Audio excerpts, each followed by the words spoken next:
Namaste. Good evening, everyone. Namaste.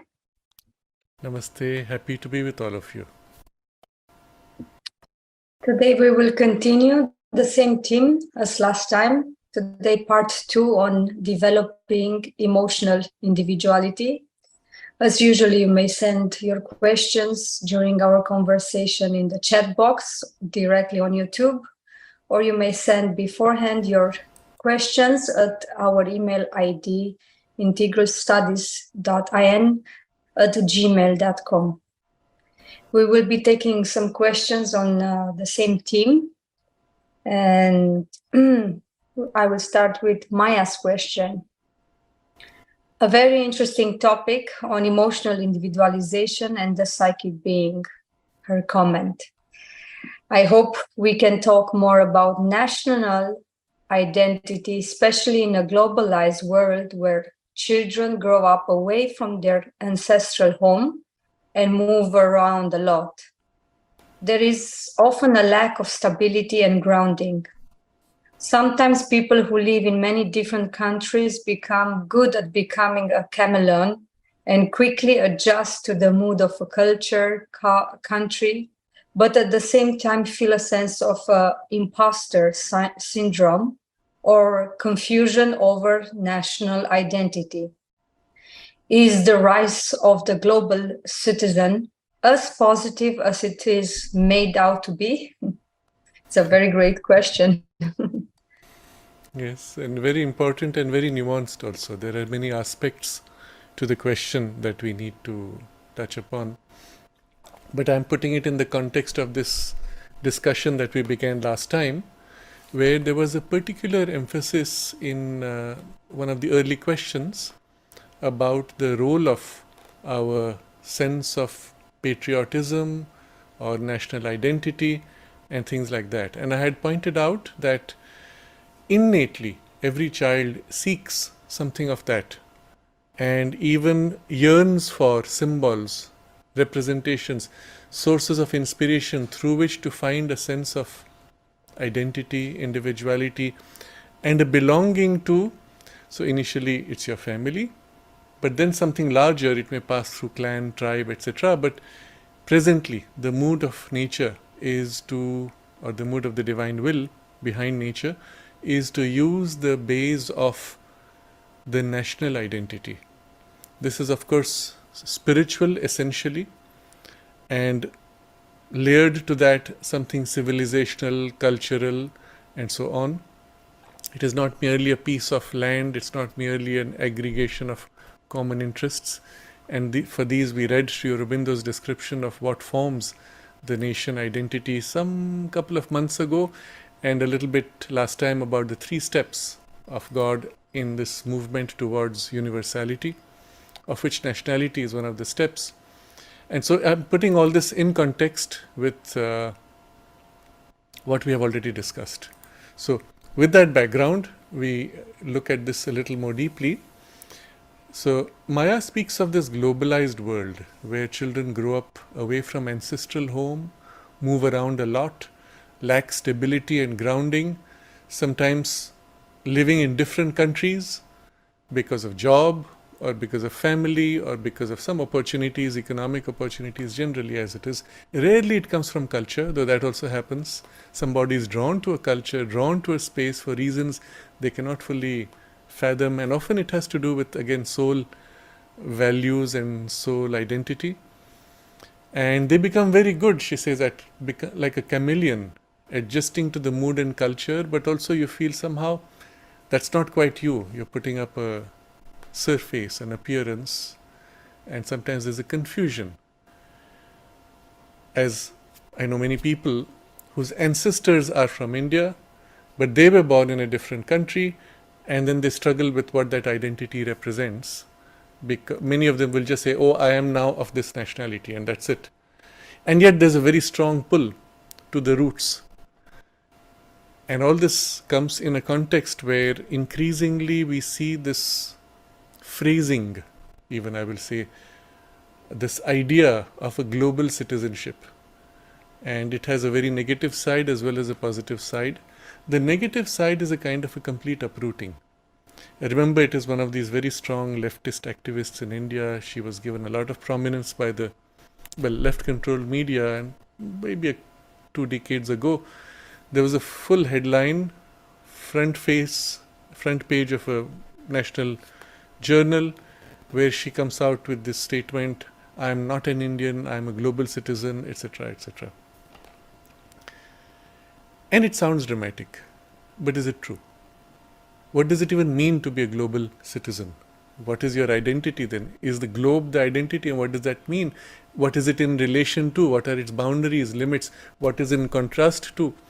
We don't really have a clear answer.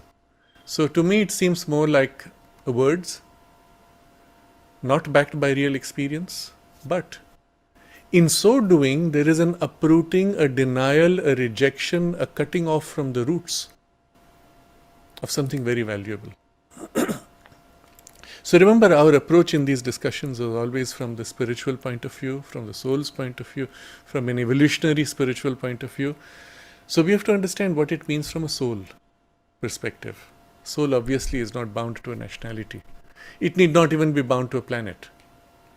But it's a fact that in the course of its evolution, it aligns, because that is its aspiration, to certain characteristics, values, qualities, opportunities, tendencies, which often are rooted or more strong in some part of the world. As a result, you will find a soul can be spoken of, at least the soul personality, the psychic personality can be spoken of in terms of certain national characteristics. And there's a very interesting observation the mother makes. She says that although she is of French birth, she says her soul is Indian. And it's an important thing to distinguish what that really means. I see, for example, in the United States, there are those who are, let's say, of European descent, but they're born there, so they're Americans. And then there are those who are of the Native American lineage, who consider themselves more American, more rooted, and so on. But when you actually meet them, you often find they have swapped places. There is the Native American of that, let's say, soul lineage, who has taken on a body which was of a European descent, and someone of a European, let's say, lineage has taken the body of the other. And this swapping, it's interesting. Sometimes it could be karmic, sometimes it is the soul taking place, exchanging spaces with where it has been an aggressor, where it has been a victim, or in trying to build bridges, in trying to heal, or in trying to learn from both, the integration of what was a collision because they were so different, almost opposite. In the soul experience, it's, wow, what is that thing? I never saw that. I really need to learn this. And it goes to the other side, learns that, and then goes back and forth if needed, if it wants to integrate. And in the process forms a bridge and a more complete personality. And still its roots may be more distinctly in some quality, aspect, or even sometimes a time. It is of that period that it is distinctly, more uniquely rooted, and so on. So this is just to give a backdrop from the soul's point of view. But what does it mean, and is this an opportunity? Is it a positive or negative thing? If you look at the arc of evolution, we see very clearly in the transition through the subjective age, the preparation for a spiritual age. In the spiritual age, necessarily, our first identity, our first priority is the soul and its universality, its plasticity, opening to the infinite potential, and literally its ability to now experience all in one whole continuum. Now, not only is this true from an essential consciousness perspective, but also in the personality in which it expresses itself. It wants to mature rapidly in a more complex and rich variety of experiences and capacities. And then upon this, we have to add the dimension that the mother refers to in the 1960s, when nature chose to collaborate. Until then, mother was saying, I'm in a hurry, but nature chooses to take her own time. She's not in a hurry. She says, what's the hurry? This is a conversation she has had with what we may call Mother Nature. And Mother Nature says, but why are you in a hurry? There's eternity of time. And from the mother's point of view, it was, no, there has to be an acceleration now. And in the 1960s, she suddenly announced that nature has agreed to collaborate. And she gave a message there saying there is no end to the wonders of this collaboration. Many fascinating things have begun from that point on, including changes in nature's processes, accelerations of certain changes, as well as certain losses.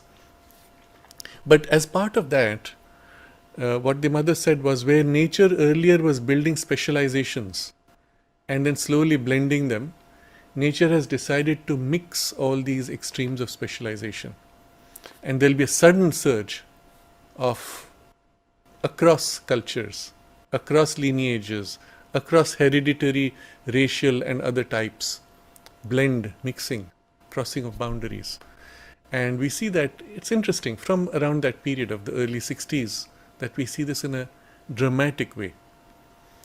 To a point where, even looking at a space like India, which is as big as it's an entire subcontinent, it's a continent in itself, your ancestry can be of a particular place, so you have strong cultural roots in those values, but you're born in a different place because your parents had to move for economic reasons. But for other reasons, you have again shifted, you had an education in a different place with a different language altogether, and then you moved again for your higher education or for your job, and then you went abroad perhaps, and then you wanted to keep some link to your roots, so you create your own space of the Indian values. So I was in Greenville recently where they have created what they call the Vedic Temple. And it's a large umbrella organization in which every single, let's say, linguistic type, sub-racial types, because India is so rich and diverse, each state is like a country in itself. All these can come together under this umbrella. And it's fascinating to see that something that could not happen in India easily actually happens so easily there. And people want it because they don't want to lose their roots. So what you do see is an enormous opportunity for this flexibility, richness of diversity of experiences, but under an overarching spiritual umbrella of the culture, of the spiritual culture. If that is lost, then you've lost the point of this. And this is the distinction we have to make. If this, what is being called as a globalization, is done under the overall perspective of a principle which unifies and therefore unites these extreme diversities of experience, types, cultures, then it is healthy. If that is lost, if you get uprooted from that in the process of playing with this range of experience, then it is unhealthy and a loss. And that's when you have also this, what Maya describes as the imposter syndrome. You don't know your own roots, but you are not what you pretend to be. Bring back that deeper layer of the spiritual foundation. What your roots are in that spiritual foundation, we don't need to give it a name, but you feel yourself rooted. And then you can switch across a variety of cultures in a single lifetime or across lifetimes. Doesn't matter. Interesting, isn't it? In fact, from a soul point of view, if you can have multiple lifetimes in a single physical lifetime, that's even better. You can have a much more rich possibility. And interestingly, the modern circumstances have made this so possible and so easy, in a large part because of the media, initially through cinema, television, where you could actually meet each other's cultures through the medium, if it is content is healthy, and through the internet, and now through easy travel.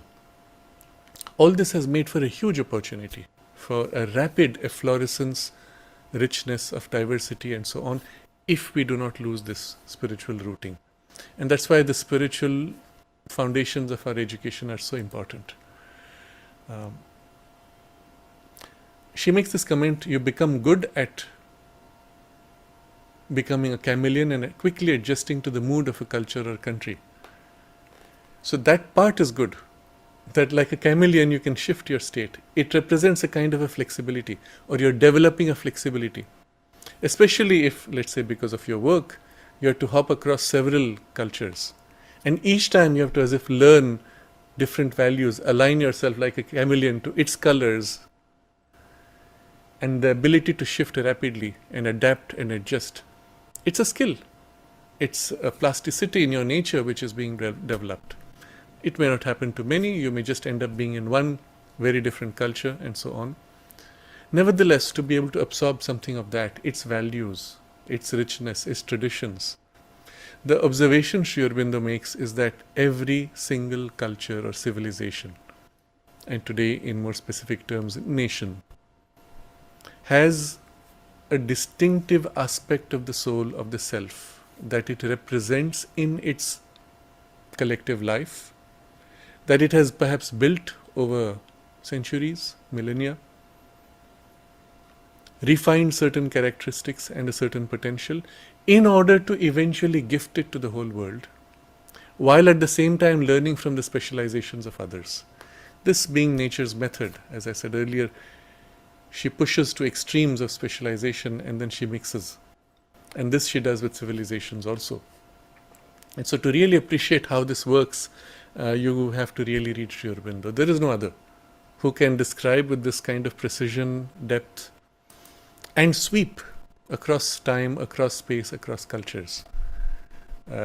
To really appreciate, and with the precision and nuance. So over time we have read many passages from him and you will appreciate what I'm speaking.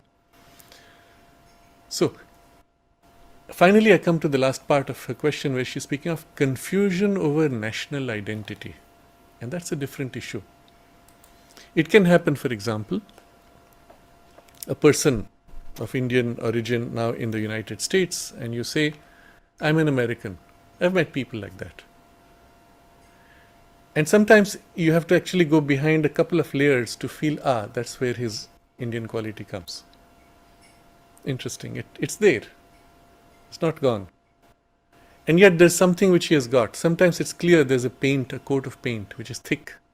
And the person himself is not conscious of these deeper values. And yet there's a blending taking place in spite of his lack of awareness. In other cases, you can see a blending has taken place, and now he is a distinctive American with a specific quality that is actually richly now contributing to what was then American melting pot. Something similar happening in other cultures also.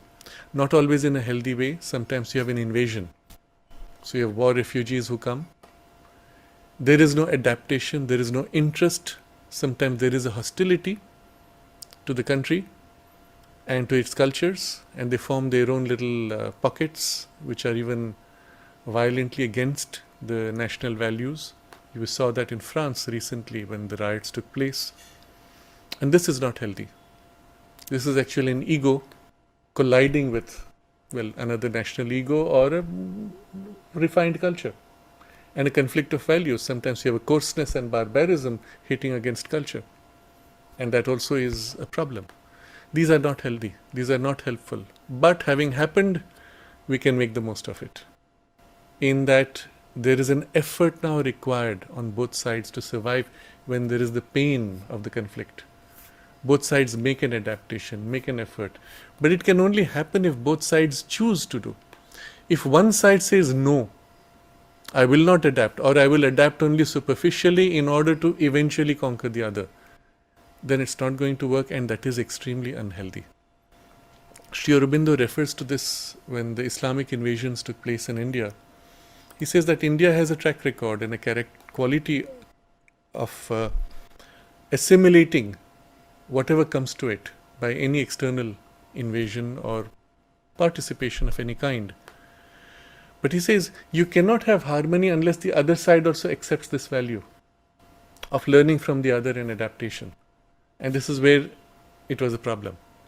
Or we will find similar such conflicts between cultural and traditional values. Eventually though, hopefully, if it does not consume itself, it will lead to some growth. But one can avoid the pain if there has been this sufficient preparation. And that's why the education, and especially the spiritual angle of education, even in the content of, let's say, conventional education, is so important. Because we go back to this underlying truth that we are all one in spirit, equally aspects, powers, emanations of the self. And it is only in the oneness of the self that we rediscover our oneness in the divine, on which this unity in extreme diversity is possible. So I think the emotional individualization, etc., can be also seen in terms of this. Lack of stability, lack of grounding, etc., is used by nature to force plasticity and adaptation. And it's fascinating to see how this works when you are unconscious. But if you are conscious, then you can actually do a couple of generations of work in this adaptation in a single lifetime. And so this is what I would suggest to all of you when you have these opportunities. Even if it's to visit a different culture, a different country, or stay there for some longer time, make it a conscious part of your process to try to really feel what is in that, draw the best of it, read some of its literature, get to know some of its inspiring stories. Why does a culture value a certain story?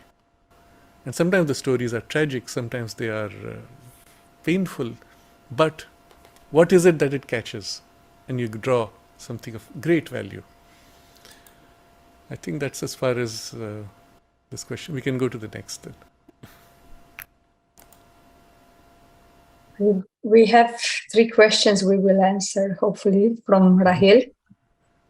First one, my sibling has undergone significant emotional distress from the ritualistic slaughter of animals during a certain religious festival. There is also the predicament associated with the consumption of animals in general and the impact it has on the human body. How can our spiritual community effectively respond when confronted with such distressing circumstances within our vicinity? I don't know if I been off for a few No, you seconds. are fine. You're fine. Okay. It distresses me greatly to witness the indiscriminate slaughter of not only young creatures but also bovine specimens, an experience that leaves a lasting impression even upon my adult sensibilities. Why am I so profoundly affected by these abhorrent incidents? In a word, you are more profoundly affected by these incidents because you're sensitive, because you're empathic, because there's a refinement in your consciousness. Someone who does not have these will not be affected or will even perversely enjoy the suffering of another. So it's not a crime, it's not a lack, it's not a weakness to be affected by these. To see another animal being tortured or killed is naturally a cause of distress for us, because somewhere within, and I don't even mean spiritually, emotionally, in a life force within us is a commonality we share with all living beings. And when one living being is in struggle and distress, it reflects in us because we are connected. The physical bodies may be separate, but the underlying life energy is not so rigidly bound to the outlines of the physical body. It extends much more in what we call the aura. The mental consciousness also extends much more and extends beyond even in the aura. And all these make us, in a sense, connected to the whole universe. There's a continuum of consciousness of which this individual is a focus, the physical body becoming the last, let's say, pin which binds it into narrowness and rigidity.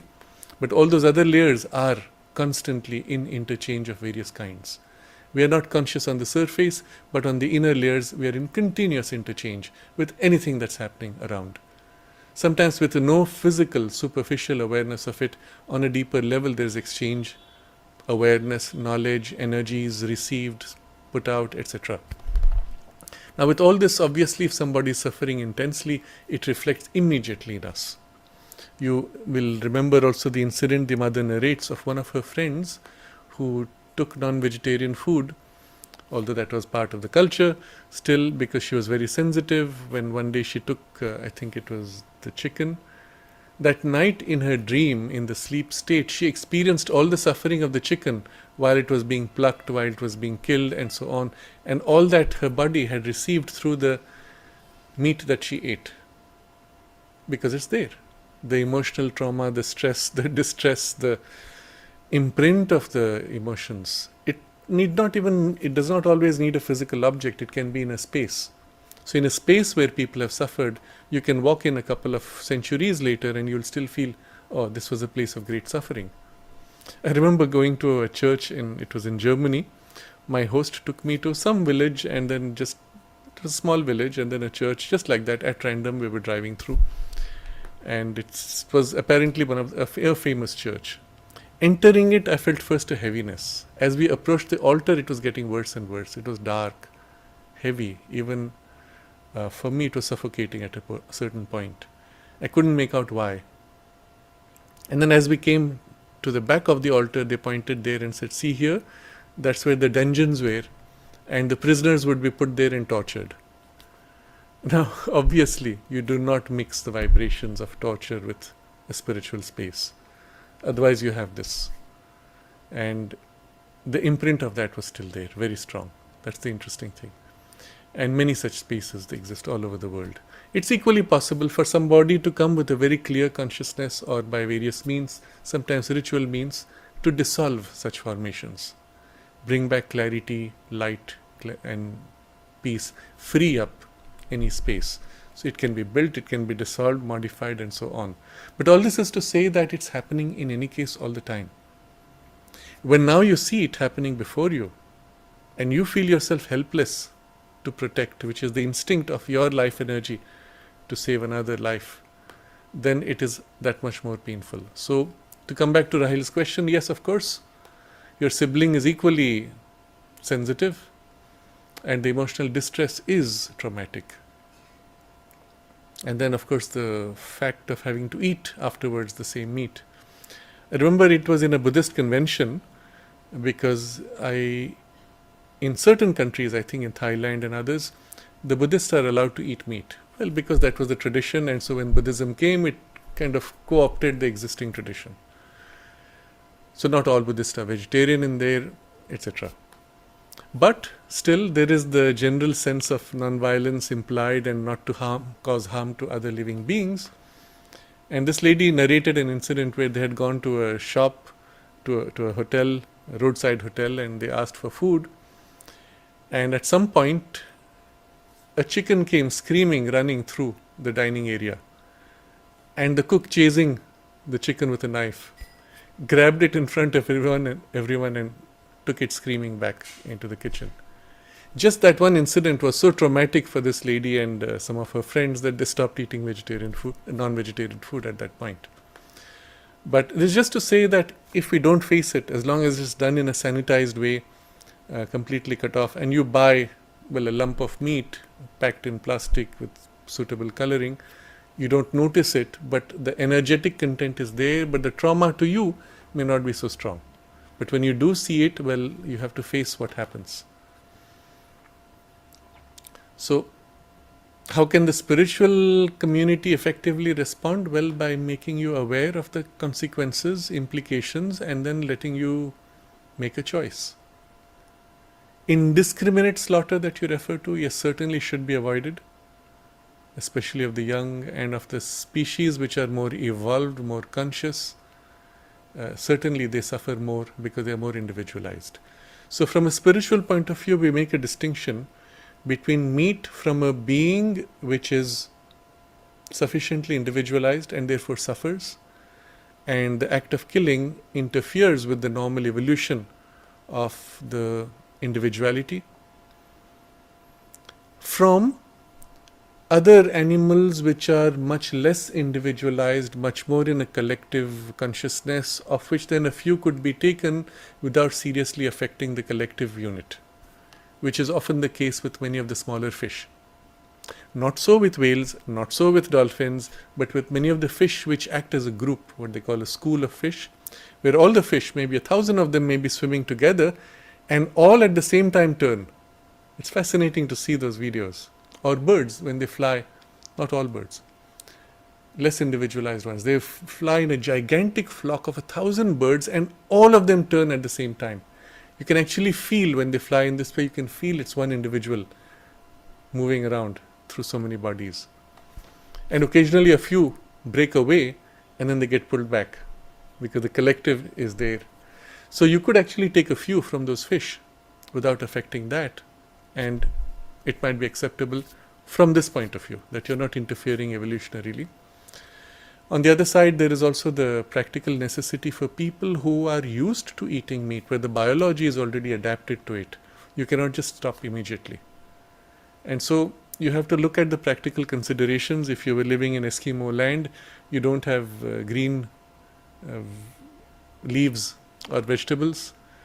The only thing you can eat are seals. And I had interaction with one of these shaman from the Eskimo community, let's say. And he said that what they used to do, or they do still, they go to the collective of the seals and make a request saying that our family needs food and we would like one of you. And sometimes he says one of the seals will actually come forward and the others will move back. It's amazing. And at first, of course, I know it's true, but still some part of you says, wow, is that really so? And then he says, I can call a seal. And I said, please show us. So he showed that. We were on the beach. It was in the west coast of the US. And he played on his some kind of an instrument and made a call. He went on for about 10 or 15 minutes, and after a while, one seal popped up in the water and looked out, stayed for a while. He expected it to come all the way to the shore. It did not. It went after a while. But still, there was a response. And so, yes, one can have such relationships also with animals. And in certain spaces, it is unavoidable. Other spaces where you can, again, looking at the body's need and so on, one has to find the right balance. But the underlying spiritual perspective can help. So, the experience that leaves a lasting impression on the adult sensibilities, I would suggest, both for Rahil and for his sibling, as far as possible, avoid being exposed to these things. I remember going to Kathmandu, to one of their very famous temples. It's supposed to be a place of great power. And then we found there was a corner there where they sacrificed animals, and it had a very, very different, strange energy. And obviously this is done because it accesses some of the lower deities, lower powers, vital beings, etc., which may often help for immediate benefits and powers for spaces, but it is not a spiritual space when it needs that kind of thing. But if you feel that, if you're conscious, avoid those spaces and avoid having to face that experience. I think we can go to the next question.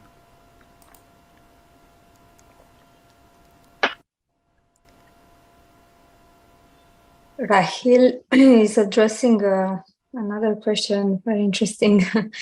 Can I get a more descriptive answer about the increasing vulgarity, the normalization of sexual scenes in cinema? Yes, I have referred to your early evenings with Sraddhalu videos, which deal with the same, but still, how can we divinize and deal with this primal instinct whenever we see, and how to defeat or deal with such gross arousals? How to communicate this with kids on how to deal whenever they encounter the same? Mm-hmm. So much of this we have already touched in the past, but Rahil is not satisfied. Specifically, the aspect he's highlighting here is how can we divinize or deal with this primal instinct whenever we see, and how to defeat or deal with gross arousals. First, recognize gross, crude arousals will touch you only if there is a gross, crude part corresponding to it.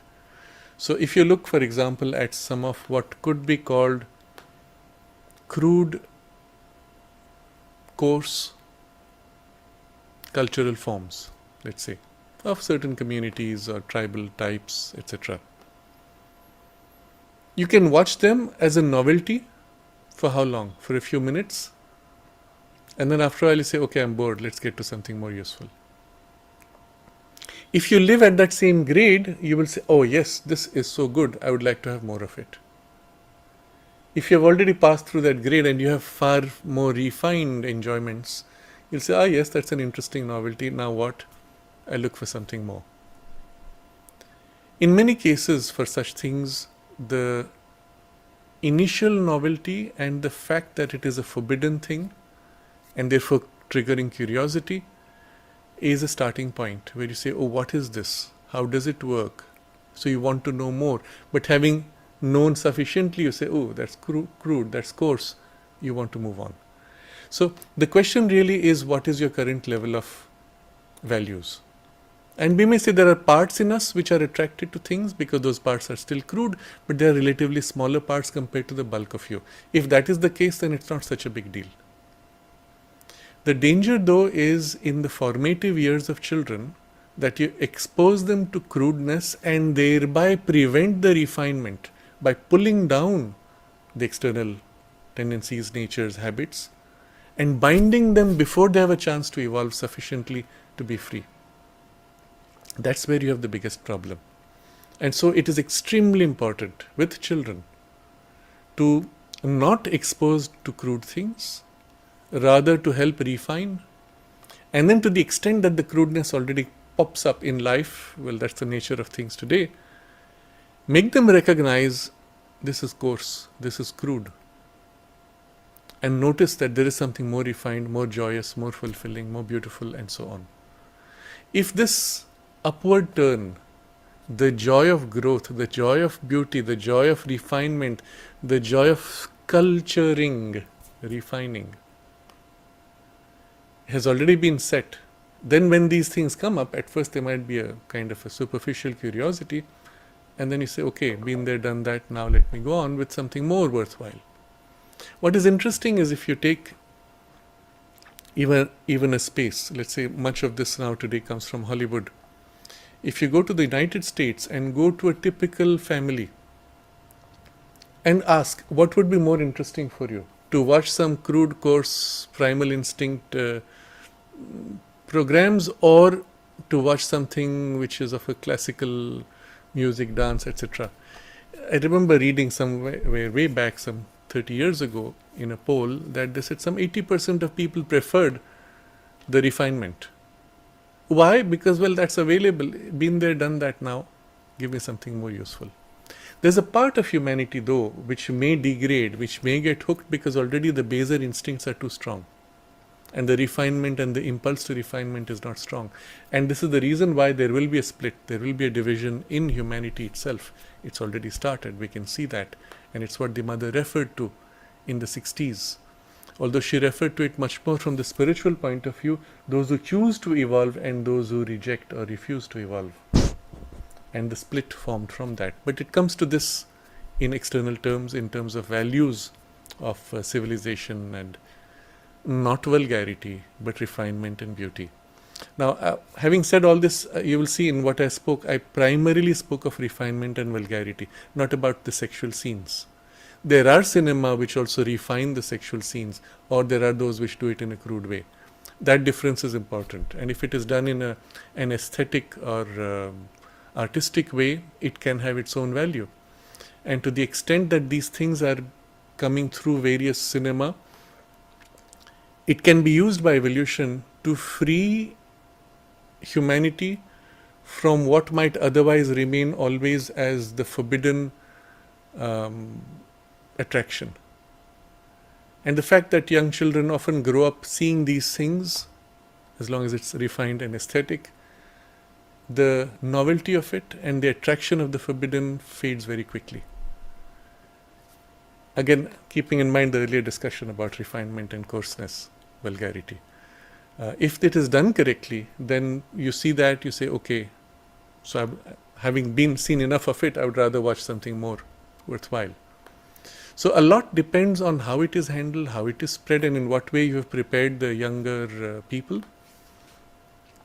I think largely this covers your question. There's one part where you say how to deal with this primal instinct whenever we see, and how to defeat or deal with such gross arousals. It comes to this. You make a choice. You do not defeat, you do not fight by saying I want and I don't want. It does not work. It happens by shifting your grade. This and that, let's say they represent two different parts in you. You are in between. You can choose where more of you and less of you is there, and put more of you in the part which you find worthwhile. Sometimes, as it happens for almost every kind of experience in life, one often makes a dip to pass through something. I recall reading one of the couple of letters of Sri Aurobindo. I have forgotten now the name of some Gujarati gentleman, and he shared with me the letters. There were several letters where he was speaking of certain passages, and he kept saying, this you go through and quickly overpass, go through and quickly overpass. So that experiences. As a child, you'll say, okay, even as you discover your own body's sensations, you say, okay, and then to what? What's the point? And you move. You keep moving, you keep refining and moving forward. And so there is inevitably a curiosity of some kind, and you look at it and then say, all right, it's not worth it. After that, the curiosity being satisfied, there's nothing to it. But if you have got hooked with the coarseness, that's when you have a problem. In such cases, there is a question of a will. Many of these tendencies could be addictive. In fact, partly one of the reasons for the vulgar projection in cinema is the normalization of vulgarity, and with it, its addictive power. And so you have to then make a choice. If something is addictive and you know that you don't really value it, but you're bound now, you have to make a clean cut, break and free, initially by force of will. Later, once you're sufficiently free, it should not be a difficulty anymore. And we've discussed means of freeing from addiction. But I think this is the reasonably complete for what you've asked. We can go to the next question.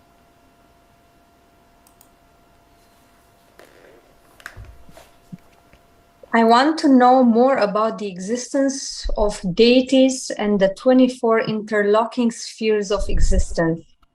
Is there any book, novel, or any literature devoted to writings related to the same?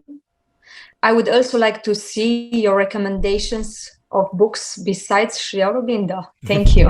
Okay. So this is not directly related to our theme, but since there were 3 questions from Rahil, we put it all together.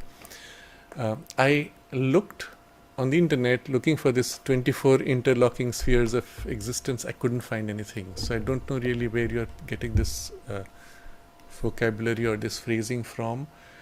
But I will take the question for it, what it represents.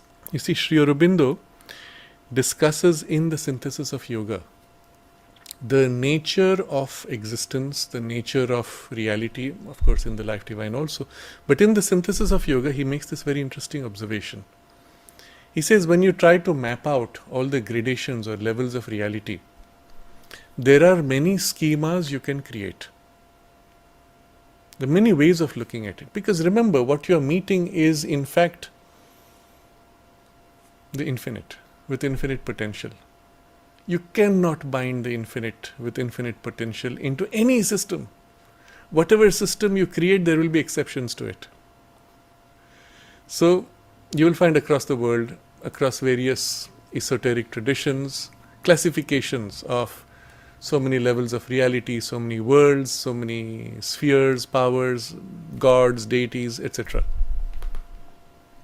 All true from a certain viewpoint. And inevitably you can find situations or experiences where they are falsified sufficiently that you say, maybe we should have organized in a different way. Or, having grown into a system, your mind is so formed in the rigidity of that structure of the system that you cannot but reduce all your experience of reality to that framework. And then it becomes a self-fulfilling prophecy. Oh yeah, that's how the universe is. And even if you're shown something which is outside the domain of that system, the mind fits it into a angle, point, level, layer, corner of the system. And so you are prevented from experiencing reality in its continuum and its full freedom and richness and diversity, if you're too formed in the mental for a system. So I'm elaborating on what Sri Aurobindo says, but the point he makes after that is, therefore, for the purpose of the discussion in the synthesis of yoga, he chooses the schema of the Vedic structure of the 7 planes or 7 principles on which the universe is formed. Primarily, he says, because it's the simpler one, and secondarily because it is the most useful for the yogic purpose. Now, you could create a system where you have 12, where you have 5, where you have 13, and any other combination. 9 is another system I've seen, I think, in... anyway, there are many such systems. Now, 7 being what Sri Aurobindo refers to, I find it much more useful, again, from a yoga point of view, to refer to that. If you take a system, let's say 24 or 9 or 12 or something, to what end? As far as I'm aware, the only such rich framework which is reasonably complete is the Kabbalah tradition, which is largely the basis for most of the Western occult traditions also. Most of them tend to draw from that in some way or other. And it very closely aligns with the Vedic, but with much greater rigidity in the structure and detailing, which is reduced almost to a mathematical character. That is also there in the Vedic, but not reduced to it. You see those mathematical symbols, relations, proportions, sounds with numbers and psychological qualities. All those correspondences, fascinating, but it's not reduced. Whereas in pretty much most of the books I've seen in the Kabbalah, there's a tendency to mentalize to a point where you've reduced it. At which point you can always ask, but why like this? Why not something in between? And of course it becomes a self-fulfilling prophecy because, well, these are the centers. No, but there is a continuum across. And the moment you start shifting into the continuum, you will find you can take the Kabbalah structure and fold it, so to say, and make it 5. Or enlarge it for certain specializations, make it 12, 13, 24, maybe even more, maybe 100, and so on. The point I'm getting to is that's not so important. What is much more important is to be able to connect the inner ranges of your experience with the external objective experience of those equivalent planes of consciousness or grades, powers of consciousness, with the purpose of being able to then grow and develop and accelerate. If you keep this as your priority, the way these things are structured and even the forms of the deities are not so important. You'll see Sri Aurobindo elaborates on the Vedic deities in a way that you can actually enter in relation with these cosmic powers. And he goes only to the most important, the most essential, from which the others are, so to say, as if derived. And yet, in his own yoga, there is no such focus. They are implied, but you do not relate directly to the deities. What do you relate to? The mother of them all, the one divine mother, infinite cosmic, who includes all her children and all the deities and cosmic powers. But in her, they are all harmonized. You approach the deities and they are individual and they can collide. And you have to struggle to unify and harmonize them. That's in fact part of the processes in the occult traditions. You access this deity, that deity, and then the other. And then now they are in conflict, so you have to find the means to harmonize them and so on. Too much work for you. Instead, you go to the source, of which these are specialized aspects. The one in whom they are all unified anyway. And that one deploys her powers, her help, her qualities of consciousness freely as a free, infinite potential. And all the deities are implied, and there be interweavings, blendings. You do not even need a specific name of a deity. You do not even need to see them as distinct. The most preeminent of these you will also experience distinctly, such as Agni and so on. But you do not need to even worry about it because they are all aspects and powers of the one divine mother. And so this is a much more direct, much more useful approach to understanding reality, but also applying that understanding for your accelerated spiritual growth. And if you don't do it for that, then any understanding of reality is pointless. You're just wasting your time in studying one system and then another system, and systems changes nothing because you can make an infinity of systems from an infinite potential. So coming to books and novels, literature devoted to these things, I find very few which have that purity. Inevitably, most have some blend of what will sell or some exaggerated perspective which narrows, reduces and binds. I've been through a lot. But very few that I've seen which had that what I would call the light of truth throughout. And so I find it difficult to recommend for this purpose. Other things which I have come across, useful things, I have freely recommended as I go along, depending on the topic at hand. Among these, there is one which I would highly recommend. I've mentioned before. Unfortunately, it is not yet translated into English, but I have finally got the assurance from the author that it will be translated soon. And this is the book with the person with whom I had the interview that was webcast a couple of months ago, Mark Auburn, Frenchman, who has out-of-body experiences. And reading that book initially, it was something which was so pure, so clear, so true, that I had said, okay, this I should not read online, I have to buy the book. And reading the book, it was such an amazing experience. And I said, one day if I required, I will participate, and if I had the time, I said I would translate the book and put it out and ask everyone I know who has a spiritual life to read it, because of its not only deep quality but also its inspirational content. You read that and you are reminded as if, yes, these are the worlds we have lived in, and these are things which we still have access to in our inner subliminal ranges, but to be able to consciously participate in that is so much worth it. So very few such, and the maturity and depth and the evolution behind the articulation, all these are outstanding. I've read a lot of other books by very famous out-of-body experiences people, and sometimes they don't even know what they're talking about. They have an experience, they get totally lost, they make some mental construction, oh, this is this is that, and speculative. No, this man is rock solid. And it comes from a very deep maturity across many lives. It's only at 2 points in the book that I felt, oh, this is not correct. Only 2, and that's very rare. And one was where he says, he's criticizing religions, and he says all these religions, they just go with some beliefs which are constructed. And he says, and each one claims that this is it alone is right, and he gives a list of them. Then he comes to, and the Hindu tradition also says it alone is right. I said, oh, that's not correct. I said, this is the only tradition which says that the truth is one and it cannot be reduced to words, and every viewpoint, every approach is justified from its perspective. It's the only tradition which says that. So there he was wrong. He did not know. Okay. Interestingly, when I met him, and I said to him, you know what, these are the 2 points where I had an issue. And before I could complete what I was saying about the first point, he said, yes, I know I was wrong about that. And then he shared an experience he had. He had gone for some yoga class, and he had the experience literally of seeing in the presence the rishis, and he received from them the whole teaching of what was the basis of the tradition, and so on.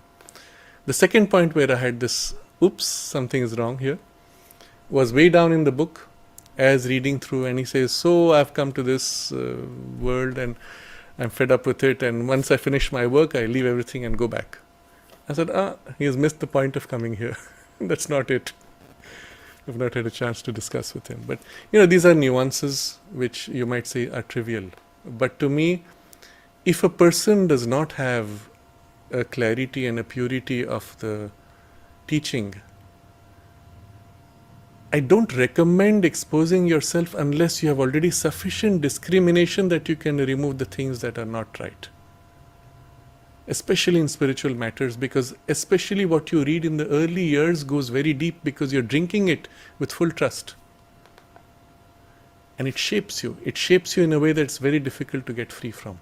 And if you have somehow, by some mischance, got exposed to some of the ascetic values and they have got rooted within you, it's so difficult to uproot them because they seem so right. The disdain for matter, the disdain for life, the rejection of the body, the sense of being trapped in reincarnation, of suffering, of being bound in karma, all of these to me are distortions. Yes, they represent a truth, but presented in this way, they are perversions of the deep spiritual reality, truth of our being here, which you find only in its purity in the way Sri Aurobindo and the Mother articulate our purpose in life and our incarnation here and the whole purpose of our evolution. If the goal was to get out, why would you get in the first place? Even the greatest illusionist philosophies don't explain how you came to be inside it. Some by chance, but chance means I don't know how. And that means there's something wrong and something limited in the understanding. So I'm highlighting this for a reason, that when I recommend a book, generally, I would want it to be of a very high standard. Why? Because, well, I'm used to that standard, and nothing less is acceptable. I'm going to share here an experience which I've mentioned before. This was with a famous writer, Peter Kingsley. Some of you might know him. He's a writer from the Greek tradition, trying to draw out the deeper spiritual roots and founts of the Greek traditions. And a lot of what he writes also comes from a kind of an inspiration from some of what he feels are the Greek deities. That being the case, I had occasion to meet with him in some conference, and when he heard that I was from the Sri Aurobindo ashram, he said, "Oh, Sri Aurobindo, that man, he ruined it for me." What do you mean? So he explained that he studied also in, Cambridge. And there, because he wanted to be away from people, he wanted to study alone, he was looking for a place of isolation. He finds this little room up the stairs, a little corner, which is full of Sri Aurobindo's books. As it turns out, I think Sri Aurobindo stayed there. So he goes to this room and does his reading, except that it's filled with Sri Aurobindo's books. So he gets curious and starts reading Sri Aurobindo. And he gets so engrossed he can't read anything else, and he goes on reading that and continues that, I don't know how many weeks or months. But then he said, Sri Aurobindo ruined it for him. What was that? Because having read such high condensed depth of content, afterwards to read any other author felt so fickle, shallow and superficial that it was no more satisfying. He could not read any other book, he said, after that. And you can understand that's one of the problems one has. And I mean here not just in terms of depth, I mean here in terms of quality of truth. If there are mixtures, if there are values which are contrary to the deeper spiritual, affirmative, evolutionary sense, I don't feel comfortable with those books, at least recommending them. I can read them, get what I want and filter out. But I would not recommend them to people if in a general way, unless I know that they're able to filter out those things. So I'm extremely careful about this also. But I have recommended books for not spiritual purposes, but other things which are relevant for various themes as we've been discussing them. But I'm still waiting. Once Mark Obern's book in English comes out, I will speak of it here and also share some of the incidents from there which are worthy of elaboration, because he shares incidents which are valuable, but then implied is so much behind which it's worth sharing. And maybe it'll be a session in itself once the book comes out. So I think this is as far as the books are concerned. We can go to the next question. Narayan is writing, my niece, who was 7 or 8 at that time, knew the mother and Sri Aurobindo from the photograph. We also have the photograph of Ashram Samadhi. One day she asked me, what is this photo about? I told her it was when the mother and Sri Aurobindo died, in parentheses, Margay. She was shocked. Margaya means died. Okay. She was shocked and replied with shock. The mother and Sri Aurobindo died? It was a shock to her because we worshipped them by keeping their photographs. Then I diverted her question in another direction. What should be my approach at such times? How can we explain this? It was nearly 4 years ago. Yes, it's especially in relation to the child's spontaneous opening of the heart. The word he used was margaya in Hindi or various languages. The word, if you decompose it, mar is death, gaya is gone. Literally it is dead gone. So here's somebody you're worshipping, dead gone. Oh, doesn't make sense, right? So actually the harshness of the word and the implication of that and the idea behind was what created the conflict. I remember when I would have been about 5.5 years old, that the mother left her body, and my mother came home. She had just heard that. She comes home and tells us, now we have to go there. Mother has left her body. So I said, what is this left her body? Because from the child's consciousness, she is there. She has left the body, but she is there. So what is this thing about leaving body? And of course, we went through that whole thing. The word dead was not used. Left body, but she is present. So earlier she was tied to the body, now she has left the body. Body is dropped off, she is still there. Nothing has changed, practically. And so this formulation is much better to understand. So if you had to explain the samadhi, you would say when the mother and Sri Aurobindo left their body, then that was placed there because why? Again, that is very important. Because it continued to hold the spiritual power which they had held in the body. So as an analogy, you take the mobile phone of somebody, take it in your hand, you can feel their energy, you can feel their vibe.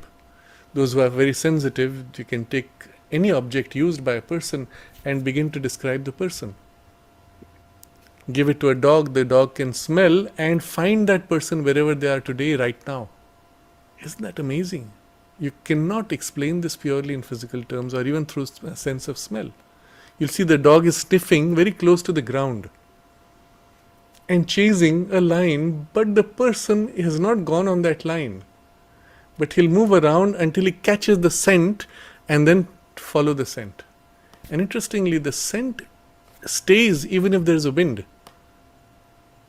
So what is this thing that they're really tracing, if you ask yourself? So it comes to this recognition that imbued into any physical object is the vibration of the person who uses it. And especially if there's a strong relation to that object, there's a stronger infusion of that vibration.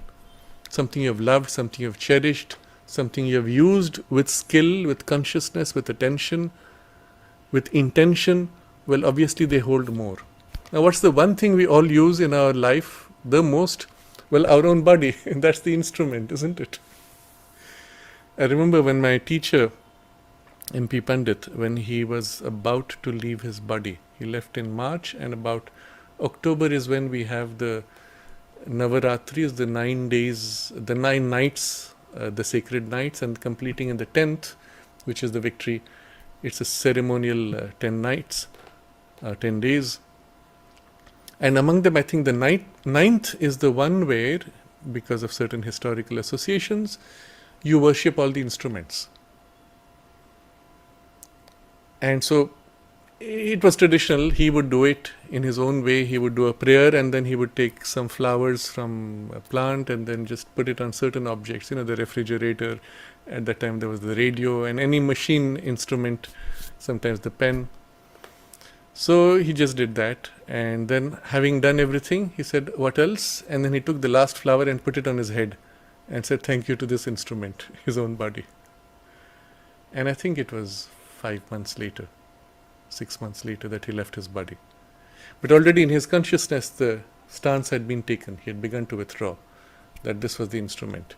So I'm saying this to show that the body itself is our most cherished, the most identified, the most infused instrument, and especially for a spiritual person, not for all spiritual beings, but a spiritual person who has worked to manifest the spiritual consciousness. The body can continue to hold it. Of course, he can choose to withdraw. In many of the ascetic traditions, they give great importance to the fact that there's nothing left in the body when they withdraw, or even the body is dissolved and so on. But this is different. Here the goal was the body itself was taken to a degree of divinization, that it contains that consciousness and the work done. And the mother even observed in certain parts of her body where the cells had already attained to that consciousness that they would be immortal, effectively. Such being the case, then that naturally that body is held fixed into matter in earth generally, so that that consciousness and the spiritual benefit of that is infused into all humanity. This is the basis of the concept of samadhi in the spiritual traditions. In India, this is the word. Other places may not have, they may have different words. which then is imitated by others who may have no spiritual content at all. And you can see that in what are called samadhis, or burial places for people of certain religious lineages. It's empty, and sometimes there's even something quite dark. It's nothing to do with it, no value.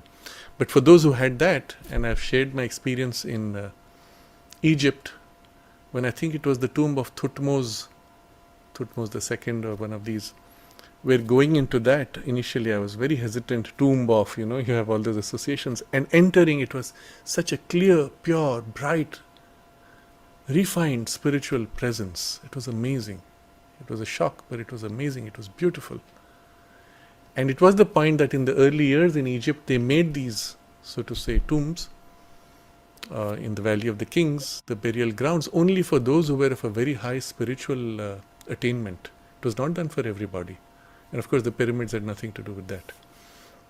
So I put all this in context, and you can explain this to the child, that the body itself is special, and that is, it holds a force, and it is to that consciousness, that presence, that force that we relate because of its physical density.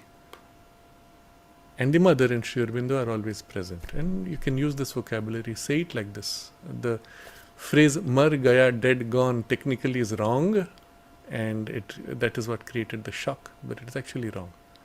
They're neither dead nor gone. But this principle you can apply also when explaining when your own relatives known to the children pass on. You can say the person has left the body.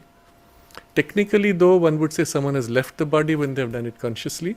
But from the soul's point of view, since that is the nature of the transition, we can always use that phrase. Nobody dies. We never die.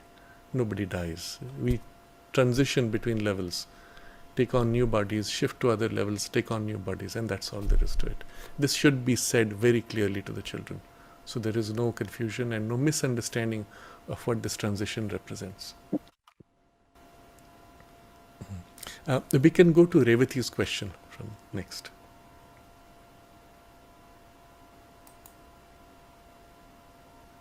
Yeah. Yes. I have often observed that within myself there is this voice that often makes nasty suggestions and ugly remarks about people, circumstances. I certainly don't think it is part of me. All the same, I'm not able to eliminate it. I read the mother's observations in a book by Huta, where she says there are so many beings, and in each being there are so many other beings also. They come up at every moment and take so many different forms and harass the true being. The devil always spreads his influence in human lives. Could you kindly shed some light on the same and guide us how we can overcome such challenges? Presently, I just neglect those suggestions as if I never heard them. Also, sir, does the devil too has his origin in the divine? How did he ended up being one day a devil? Yes. How did the devil end up becoming a devil? But first look at this, what is described here as a voice that makes nasty suggestions or ugly remarks about people or circumstances, and the fact that she chooses to ignore them and obviously neglect the suggestions. Where does it come from? What does it represent? So the quotation from Mother's observations to Huta, where she says that there are many beings within us and they come up at each moment and take different forms and harass the true being, can be a good starting point to discuss this. It does not mean that we are possessed by so many entities. It just means that we are made up of so many different tendencies. Sometimes these tendencies have a certain formation, very distinct, almost as if they are independent beings. And so if you look at an individual, a person, what you recognize is there are so many different aspects to the person. First, let's say somebody is a parent, somebody also is a child to their parent, also has a business role or work role as a job, teacher, or as a friend, you meet the person, it's a completely different person, and so on. They're literally different aspects. Sometimes they switch between and you cannot recognize one person from the other. This person in his office space is like this, and as a friend he can be so different. So there are different aspects. Within those aspects there are many levels. So the person in power of thought, in emotional content, or in the physical skills can be totally different. We see people with very strong vital, very dominant in their workspace. They can be heads of large institutions, but physically totally inept, or intellectually quite deficient, or intellectually very powerful and brilliant, emotionally immature, undeveloped, utterly undeveloped, and then physically could be clumsy or skillful in some narrow part or not. You take an example even of a very famous name such as Einstein. As a mathematician, he was brilliant. As a physicist, not very good. He tended to reduce all physics to mathematics, abstracting them from their physical reality, and thereby created a lot of confusion. As a musician, he was good, amateur you may say. He could play the violin, he enjoyed playing it, it was good enough. As a husband, he was terrible. He used to beat his wife, abuse his wife, emotionally quite coarse and crude. These are aspects which are not publicly shared, and we don't need to look at. I'm just sharing this to show you, just because you have this or that does not mean everything else has to be of the same grade. There are different parts, and each part can be totally different.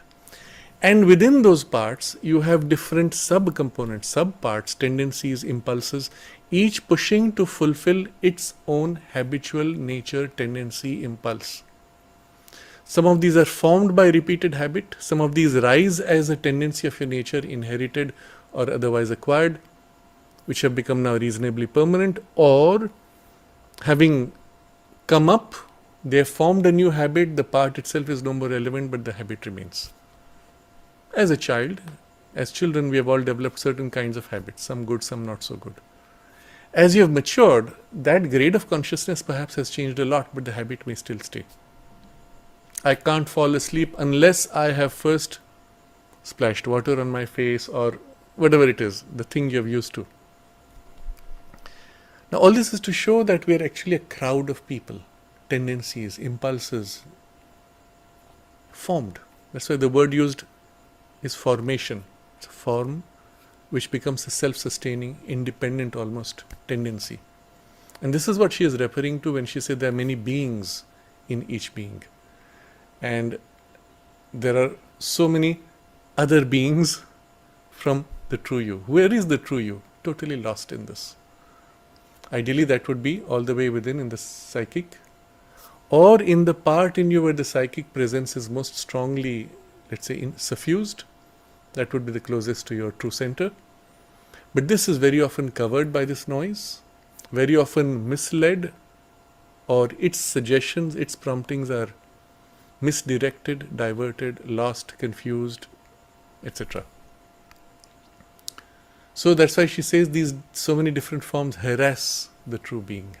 The psychic being is initially quite incapable of overcoming this clutter and noise. And then this term she has, I'm assuming this is an exact quotation, the devil always spreads his influence in our lives, is a further element that within all this chaos, there are from outside suggestions and promptings which nudge. Now, ask yourself, why would somebody or something want to prompt you and push a suggestion? From the higher ranges of consciousness, you look at the mess of human consciousness and say, oh, I don't want to have much to do with it. But when you're close enough to a lower grade, close to the material, hey, that's interesting, let me see if I can exercise my influence on this. So mostly what you have is lower grade, lower vital, beings which come of a level almost of a material density, who look at human affairs and say, hey, let's have some fun. And naturally, because that's their grade of consciousness, they are having fooling around basically, mischievous. And you'll see this is the form it takes in children when they get impulsive in their mischief. So you're sitting, you have nothing to do, you're idle, you need some excitement, you're bored. Okay, pull somebody's hair, poke somebody, throw a stone, and have a laugh. When you think about what it is, it's no different from a very crude lower vital nature. Having fun at the expense of others, by disturbing others. Someone is concentrated, you take great delight in breaking their concentration. Why? Well, it was fun for me. What would be the deeper or higher poise? You say, wow, that person is concentrated. Wow, what a beautiful state of concentration. And then I also would like to be so deeply concentrated with that kind of, that would be the normal movement of the psychic being. It is these parts, these layers which say, let me break it. I don't like it. I don't want it because I can't have it. Or something in me rebels. All this is typical of that lower grade. So where did it come in you? From there precisely. It could be two ways. Actively a being nudges you and pushes you, or the grade corresponding to that within you, which is now open, the impulses of the universal flow pop in and out. I think I just saw briefly a pause in the video. Was it clear? Was there a break? Okay, I hope it was fine. So, okay. So things from the universe which are just passing through, you are the open public space through which it passes. Those impulses catch tendencies within you, and that's it. So this is what she is generally describing, explaining to Huta. And so do not first of all get into that trip of blaming yourself. Yes, you're responsible. Having done it, having been used by some impulse, you're responsible for the consequences because you accepted to participate in the impulse. But if you say, I am bad, no. There are parts within me which are open to these suggestions. Then you take a stance which is separate from those parts, and then now you can choose to integrate those parts, refine them, free them, or whatever. Integrate them around the center, which is more truly you, so that your parts act as you wish to, not in separate conflicting tendencies. So, organizing all these layers, parts, tendencies within you and integrating around some kind of cohesive center, even if it's a mental center of a mental will, is an absolute necessity to be able to do anything useful in life. The more well integrated, the more effective in your action, because now all these distinctive parts are fully coordinated. So when you engage with something, it's like 1,000 parts of you simultaneously aligned as a single whole. You have no more the sense of different parts. They no more pull in different directions. It's one single whole, but with 1,000 facets of powers of action directed. And then you are more effective. So recognize this principle, act upon it to integrate around whatever deepest, highest, truest center that you feel within you. And whenever these tendencies, these suggestions pop up, refuse to recognize them as yours. I think Revati has quite distinctly said that I think this vocabulary which is a little blurred. She says this voice often makes nasty suggestions. So is it an external or is it an internal? But at least she recognizes it's a voice. It's not me. There are people who make the mistake of identifying with it, and they will say, I feel like doing this. I get this suggestion. I get this impulse. No, don't make that mistake. There is an impulse that comes of this type. There is a suggestion of that type, not me. Okay?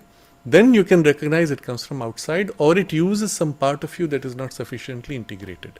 Now, another problem with this vocabulary of voice, do you actually hear it as a speech, or is it a thought form that comes to which you call voice? And this is a problem of the new age vocabulary, because they will say, follow the inner voice. No, you don't hear a voice inside you talking, though that may happen, but that's not how it happens normally. And if any voice comes, I would say first be very wary, because it's only the lower beings generally who will use voices. The inner will come by direct contact of suggestion and not voices. But do you mean voice in a symbolic way, or do you actually hear sounds? If you hear sounds and a voice speech quality, then you have to be wary. You have to refuse that and completely block it out until it goes away completely.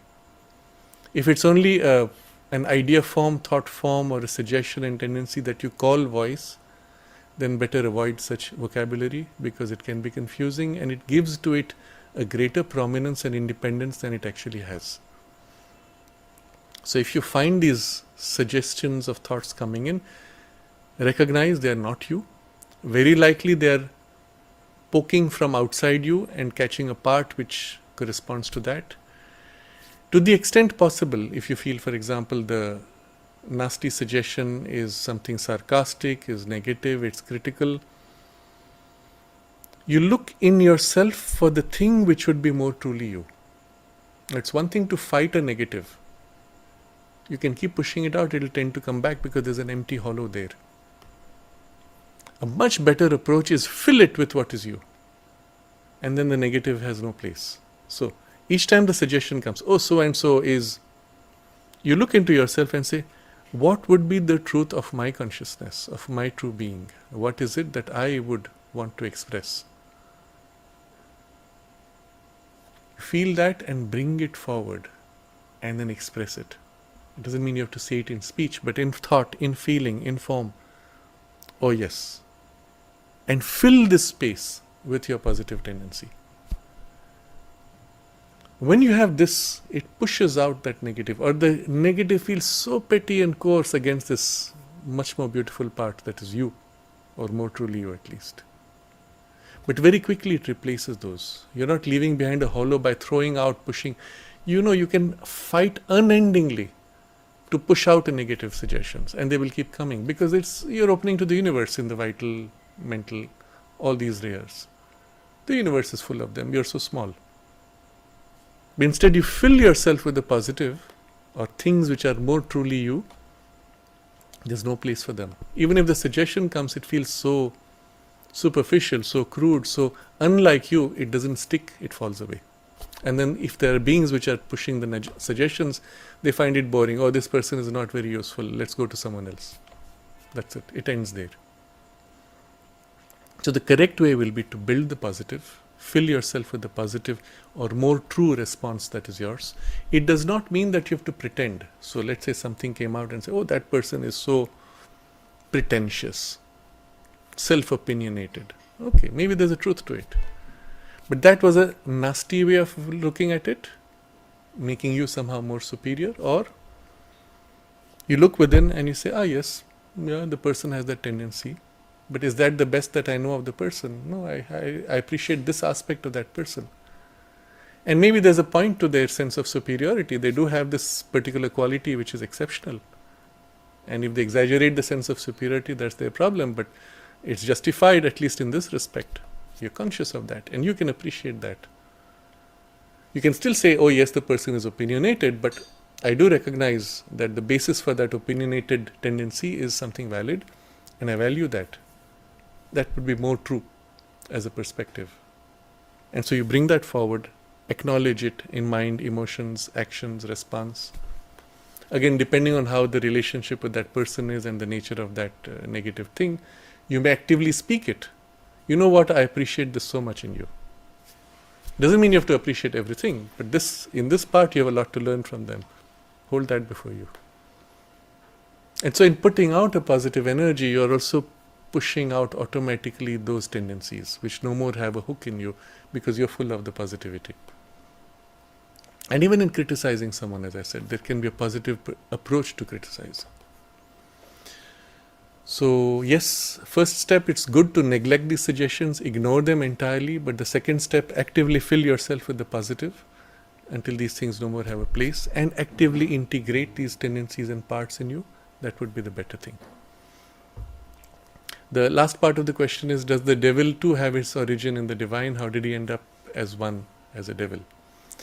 So here Mother has used the devil in a very general way as not one thing which is everywhere. As in the Christian tradition, at least the way we are taught today, the devil is made as if the antipode of God, equally powerful or even more powerful, more influential than God. God is helpless against all these mischievous aspects of the devil. God depends on us to fight the devil for him. It gets pretty messy. It's not like that.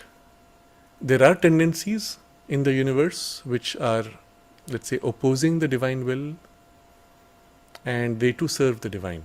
because there's nothing other than the divine. The mother narrates this in a symbolic story. She says, when the divine put out initially the four powers, the powers became, because they were cosmic, they were free, they were entirely free to do as they wanted.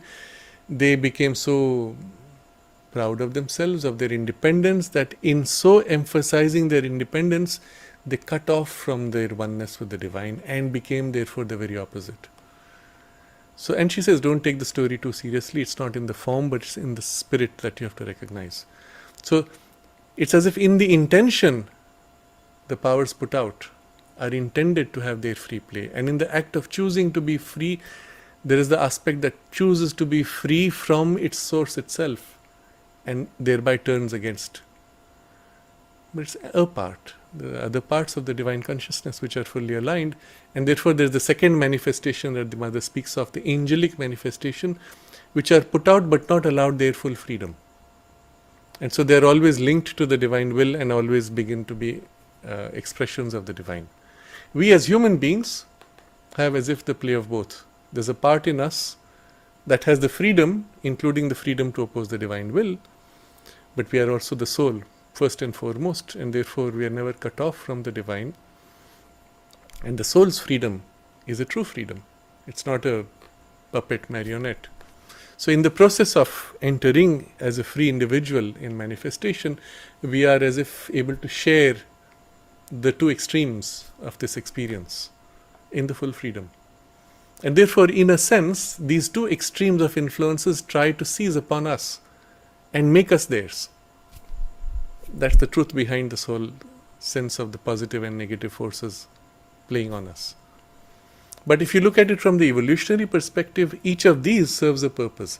The divine influences nourish you to grow in your evolution. But because any growth you have has not reached the highest, the other side comes to break what you have done, to force you to rebuild on a higher level and grow more. So any growth which has become stunted, limited or stagnated, the force comes to break, to remind you that there's an infinity waiting for you. Continue or fall back. So each serves a purpose.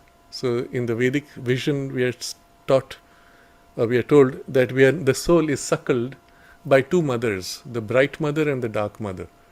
And that's the duality of experiences in life which helps us grow and so on. So this is a better way of looking at things. What you call devil or devilish, etc., represent only an aspect of the divine freedom that has the freedom to oppose the divine will, but in so doing it still serves a purpose in the evolutionary growth. So there's no such thing as devil, finally. Although practically you may say, yes, there are such things, not one, but many different forces, powers, energies, consciousness, and they're intelligent, they're individualized, and often some of them may have cosmic aspects also. But at the end of the day, there is nothing other than the divine. So all ends up serving the divine. If we keep this as our primary vision, then everything out there is there to help you. Even that which seeks to oppose is there to help you finally. This is the true way from the supramental consciousness, which is the truth consciousness. Everything is an aspect of itself, and therefore, even when the anti-divine forces come to attack its action, it recognizes in them the truth that they hide, and so amplifies or acts upon that truth and uses their action to further hasten its own development. Interesting, isn't it? This is the principle which is used in certain martial arts, particularly in judo, where they say you use the opponent's energy, you use the opponent's force against you to aid you in fulfilling your objective. It's something like that, except here it's much more essential. You catch everything has an underlying principle of truth behind. Catch that, amplify that, and even what seems to oppose is used to accelerate the growth. Such is the nature of the truth consciousness, the supramental consciousness, which is not yet fully awakened in us, and yet underlying behind the scenes, it is the only reality. There is no other. And therefore, even though we may make mistakes and struggle and suffer, it uses those mistakes, including our mistakes, our lapses, as a means to further hasten. As long as that consciousness was not an active consciousness in evolution, that it was there as an underlying principle, but not directly active, in the long run, this was the truth, that eventually everything is used. As of 1956, when the Mother and Sri Aurobindo brought down the supramental consciousness on earth in the universe as an active force in evolution, this working, this aspect of its working has been enormously amplified and accelerated. We still do not have the direct action of the supramental consciousness in our circumstances because it is a consciousness of infinity. And a vehicle that is finite cannot contain infinity, it would shatter. So it has to act through a self-reduction, to finitize itself and limit itself in order to be able to be effective. But still, the fact that it is now an active force in evolution and the current evolution, so to say, is directly supported by supramental working, the result is everything, even the most negative, the most contrary, is used to further hasten the inevitable spiritual supramental manifestation. So when the Mother was asked, what is the supramental force doing?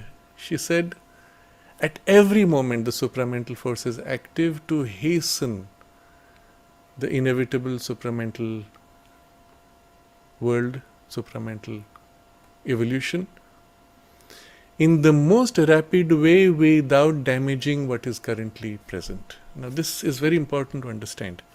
If it pushes too hard, the current vessels or the consciousness which is too close, too limited, too inflexible, could crack, break and be lost. So it pushes. It can push much more.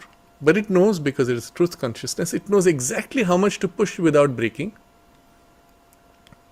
And so it stays on that edge, but keeps the pressure not on one point, in every possible point from every possible direction, because it's a consciousness of infinity. Every force, including that which is against the divine, is also, so to say, pushed to utilize its value for acceleration of evolution in hastening the supramental world, the supramental consciousness. This is the reason why we see this increasing pressure and compulsion for change, for growth, and the sense of crisis, and the increasing sense of crisis. And yet, in spite of the increasing sense of crisis, it's not collapsed still. If you go back, those of us who have been here long enough, you can see literally over the last 10 or 20 years, each time things feel like they're getting worse, you'd say, if it continues like that, in another year or two, it will be finished. We wouldn't survive. The world won't survive. Things will collapse. Systems will collapse. And yet nothing collapses. Isn't that interesting? And things are breaking down, but they're almost immediately being replaced or changed, or something is happening which is building at the same time as it is breaking. But even as the crisis becomes worse and worse and worse, something is happening that's growing. It's fascinating to watch this.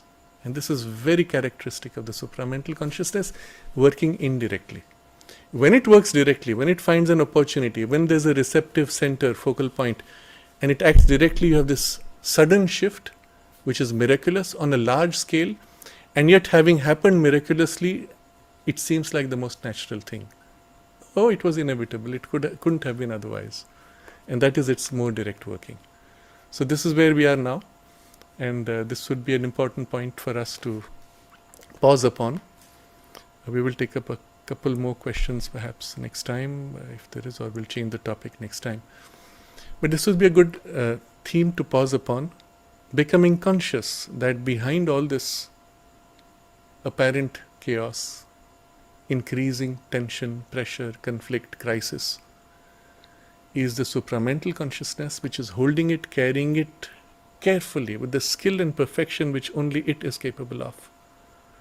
That even in the most extreme challenges, in the most fragile circumstances, it knows how to maintain the balance and harmony, and inevitably lead all to the spiritual fulfillment and the supramental manifestation upon earth, in life, in matter. If we are conscious and participate consciously, this will be much more rapid and without the pain and struggle.